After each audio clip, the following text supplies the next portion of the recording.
שאלתי את עצמי לא פעם מי, מהי, למה וכמה. כל החיים מחפש את התשובות. שאלתי וחקרתי ומצאתי כמה נקודות מעניינות שתגלו בעוד כמה שניות. אז אני שואל אתכם כדי שתבינו בעצמכם. מוטעים מעיין, תרדי מהענן. זה טוב להיות בסטלה אבל לא כל הזמן.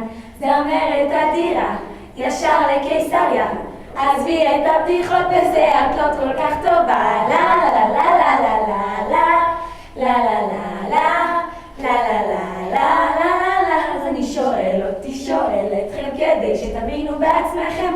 מוטעים מעיין, תרדי מהענן. זה טוב להיות בסטלה אבל לא כל הזמן. זמרת אדירה ישר לקיסריה, עזבי את הבדיחות בזה את לא כל כך טובה. לה לה לה לה לה לה לה לה לה לה לה לה לה לה. מעייני, אנחנו פה באוליביה ואני רוצה לאחל לך המון מזל טוב. אני אוהבת אותך המון ומתגעגעת עלייך אין סוף. אני חושבת כבר לחזור לארץ ולחגוג איתך את היום הולדת. שלח לך נשיקות. מעייני, מנהלת יפה שלי, שיהיה לך יום של מזל טוב.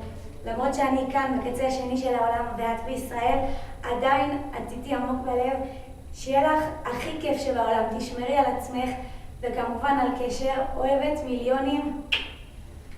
מטורללת שלי, כמה אני מתגעגעת עליך, את לא מבינה, אחות שלי, אני מטורפת עליך, שיהיה לך המון מזל טוב. אני מתה לחגוג איתך עכשיו, אוהבת אותך, נשיקות.